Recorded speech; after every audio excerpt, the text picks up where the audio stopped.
Ole kan video ma sa khan thil vat kan soya tuna chuan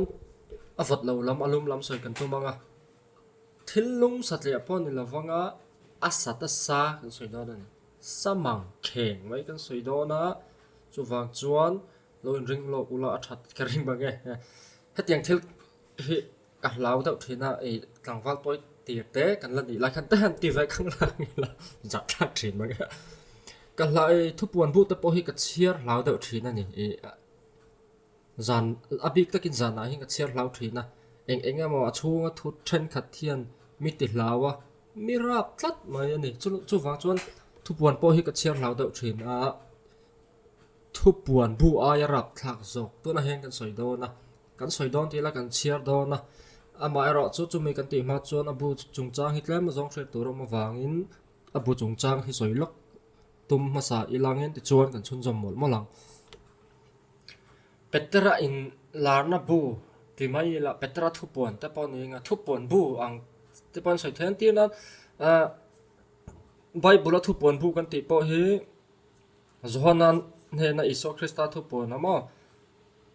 Greek rong chun apocalypse thau ni hei po hi apocalypse thau ni a apocalypse of Peter ania Peter la thu puan bu emo Peter in larna bu ti pon soi thai nga ang ti po in soi la dik vek nga chu mi thu ziak ni oma an riat chu Peter zia ni oma an soi chu khoya mo khan an char chuak ve tlat maya tak tak an hiam te phai chu scholar ta zinga po in hial na la om zel a ti chuan chu Peter in larna bu chu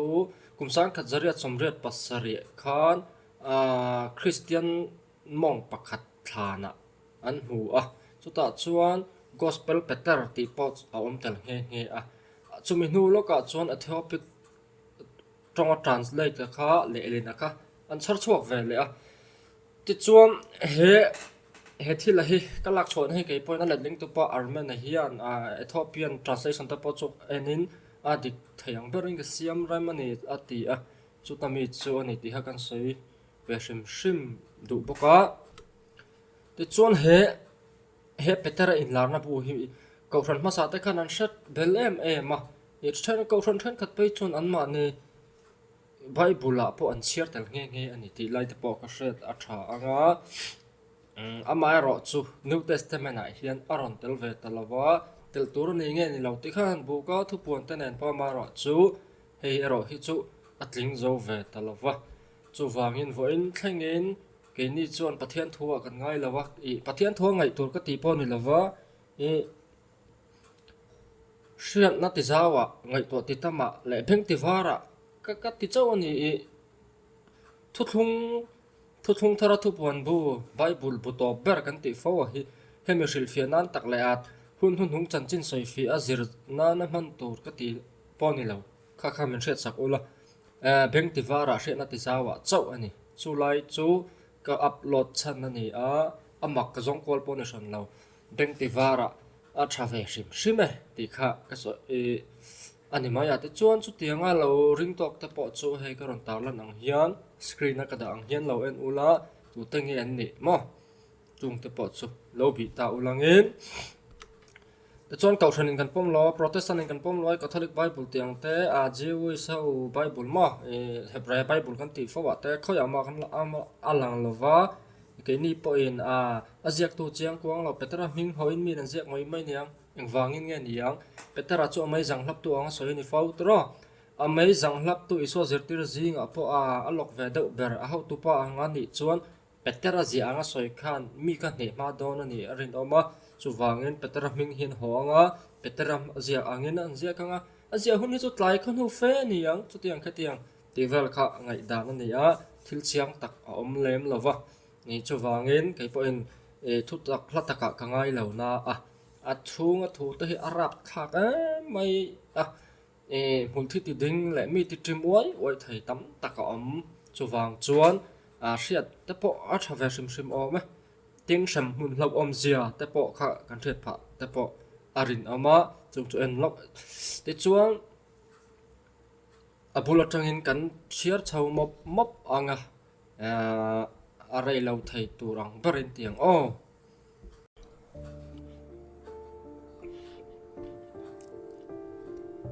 Krista lo kal le na thu le mi thi tho le na le pathian an ma ni siam tu thu pek oi du lo thita te chung chang chu Peter hne na in la na in pek ani pathian fapa za ngai na akhata thil hriat phak lo te chu hriat thiam thei in be sain muk takin Peter chuan angai tu na seng vel meka chu ti chuan Isu chu olive tlang chunga thut lai chuan akianga azir tir te chu an lo kala azir tir te chuan voi duai lo alo kal le chin chia na le khovel top do na thil lo thleng tur te chu kan nu alo la kala chung thu te kan zir tir tur te ko ran hon he na kan soi ve the na tur te le chung thu an hria ta an ni po in beng an lo do du in kan nge nin kan nor to ti in vui mui pu deuh takin an in bek bor nak naka chutia an phun sep lai chuan isuan beng sikin midang in an bum lo na tur cheu le ring hel tu le pathian dang rong bol tu in ni lo na turin ngai tharo u mitam tak keima anga in chalin Krista ka ni ti in hena an laron chuakang chung mi te chu ring ho su ula a nai po nai hlek suang chau pathian fa palo kal le na chu tiang mai haulam tur ani don si lo khochak atanga khothlang velin trek te atla anga kakia nga sipai tam tak lotalin van chum chunga chuangin ro pui takin ka local don jok si a kama a ka cross ngei chu kangin ro pui takin ka local anga ni aya ale saria eng zokin ka mithiang hlim le van tir ko tanen ka ron kal le don mithi le minung te chu an thil ti ang zel ro rel sak na turin ka pa chuan lallo khum tir bokang thei pui kung atang hian te khin thu zir ro peng te chu lo chua atang te lo than chuan khovel top na lo thlengang ti in changa ke Peter hian lalpa hne na chuan thei pui te khin thu chu min hril fia ro engtin nge kan hriat thiam thayang kum tin in thei pui chuan peng te chu in apu chu ara in a chom thin ani si a chu wang chuan thei pui chuan eng hun nge a en tir ti le a om zia chu kan hrelo ani ti in ka zot le a chu ta ho to pa chuan kan hne na thei pui kung chu Israel chung kwa ani ti hran ange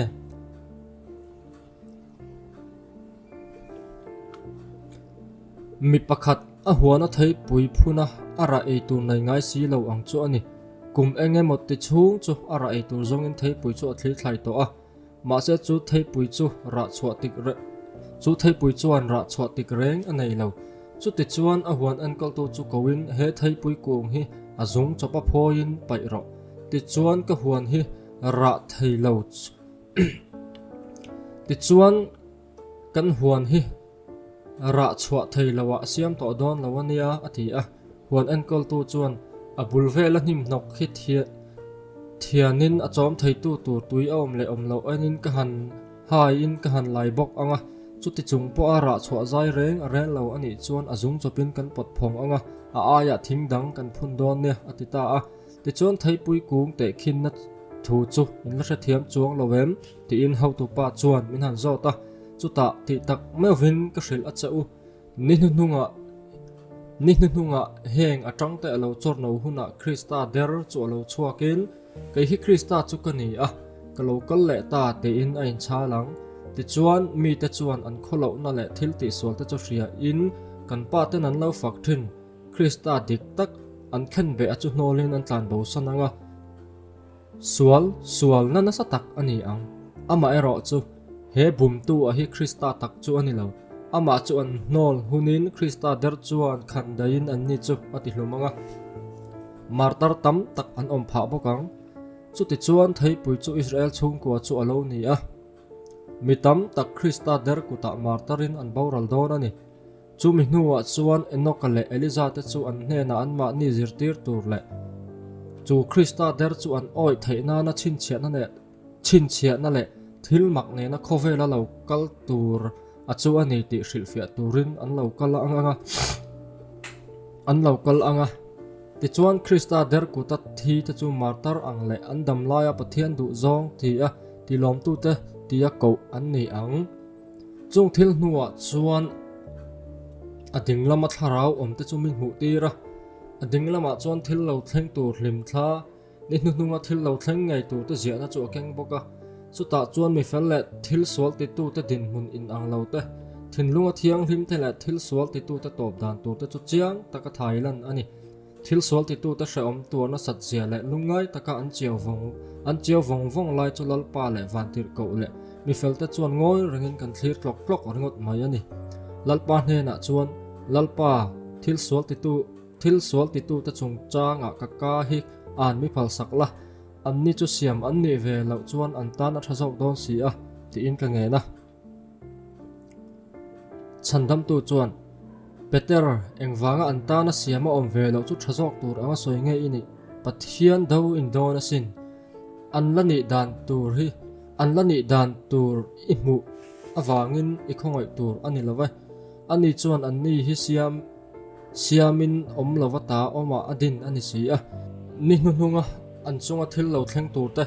pathian ni le pathian ro rela lo thleng tur te chungai ro kapa chatuana nung renga ma a chuan kho chak atanga kho thlang velin mihring fa te chu vai khomin an omanga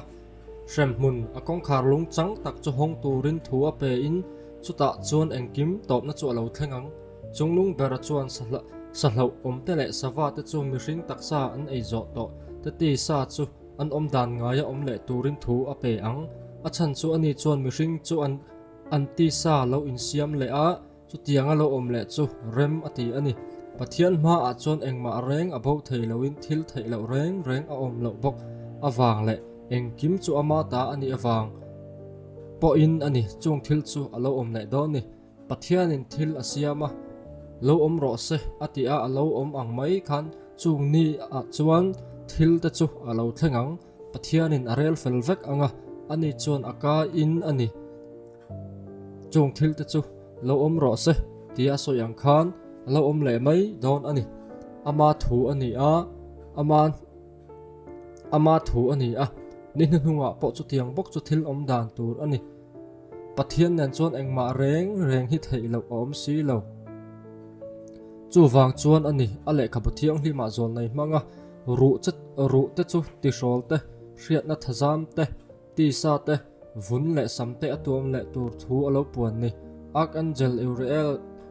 Uriel chuan pathian thu pekin ti sa le tharau te chu asiam pumang ani chu pathian in ro relani ami thi te kai tho turin ati si a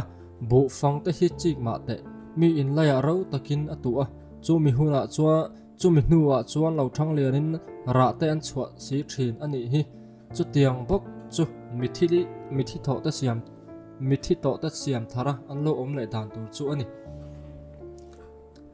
pathianin ama ringa adu zong ti tu te le an ma ni awang ngota khovel asiam chan te ro rel na ni a kai tho le tur zia chu eng ang taka oi om nge ani eng ang taka thil thei nge ani ang ti chu chung an ti no te chuan a hril fia ani le thil om zong chu siam thar le ani anga he lei le van te ngei po hi ngai to in a omang ro relani a chuan rin na thlau thla a pathian hoi sana sual lam thlang jok tu te chunga chuan hetiang hian thil a thlengang mei chu tui kho thla anga sa buak ani anga thim le vai na chuan khovel chu avel chokin atuam phui mup anga tui chu lung al thai kang sen vam hiam ma changanga a chunga oma piang chu akang rong ngal zel anga tui pui te chu maya an lo chang zawang van hnuaya hian mei pui rap thak el tiang ti mi theilo chu alo amanga chu mai pui chu thin ura hlen chuak turin aluang kwal velang arsi te chu mai pui salu to ka wang chuan an tui zawanga chung thil te chu alo om lo ang mai in tui a om lo wangin an bibo zawanga wana eng zung zam te chu an mit zawang chung chuan laya om te chu namen lovin ati hlawin ati thlabarang mithi to te tharau po chu chung ang bok chuan pathian thu pek angin maya an changanga an al hluang leile wana thil siam om te an tui ral zo rual chuan kho chhaka om te chu kho thlanga an tlan che thla a kho thlanga mi te chu kho chhak lama an tlan che chho ve thung boka chim lama om te chu mar lama mi te la chim lam panin an insul pel nuai mai ani nima sela eng ang po in tlan chiat na tur zong in tlan kwal ma se thin rim na mai tri bai om chuan mun ti na mi te chu pha in anang ching zela thel mi theilo mai al chuan thin urna ro rel tok turin mit theilo mai pui lui luang al pur mai trả lại hát hiền na muna chuan a khal thleng zel tho ani chuti huna chuan van tir ko kapa ding lama mi karo puna lal thut thlenga thu a karwala local tur le ke chatuan chhum chunga ka local chu min thlir thuap anga kapa chuan kalu a lalukhum mi khum tir boka nam tinin chung thil chu an huin an la cheu vong vongang ti chuan chungdung bara chuan an ni chu mai puya pai thu a pe anga an ni era chuan an kianga mi te pula chuan chatuan rem huna kan kal don ti reng kan thelo an in ti hlom an in ti tanang tual that tu le athurwal pui te chu mai pui sakol tu nei le lau om pui om na chuan pai lu an ni anga chol reng om lawa ngai sak an tuaranga an na tor chu an tlok tlok ringot to anga an ma ni atanga lungtam tak lo chuak azat chiar sen lo khopatam te chuan an bom noi ang ti chuan van tir ko Israel chuan mi in an ti hlum te tharau chu aron roi khom anga ati hlum tu te an ngai salai chu an na thlirang ti hlum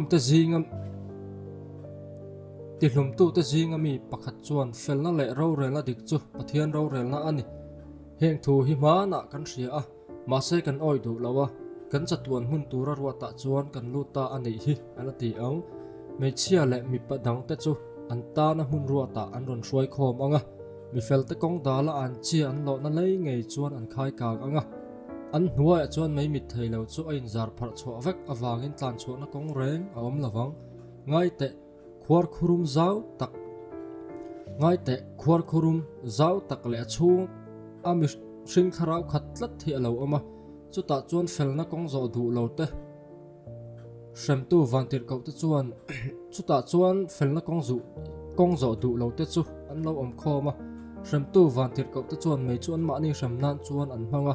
ngai te mei chedang pani an ngong le an sama khai kan chu an lo om boka an ni chu khuar khuruma chuan an the thla ang chung mi te chu an moi na tu ni lo mi pa in ngai ti ra rem huna hruai na samphiar ka kwal vel tu te an ni chung mei chemut pui tu mi pa te chu an sa zu a khai kan an ni ve thunga an hurswal pui te chuan pathian thu pek an zom du lo an hurswal pui te nen chuan pathian thu pek an zom du lo awang le an fa te an ti hlum awangin chatuan a hrem an ni ang an fa te chu van tir kau temla ko san a chan hima an ma ni ti hlum tu te chu chatuan a hremin an omang pathian ram ti zong ani si a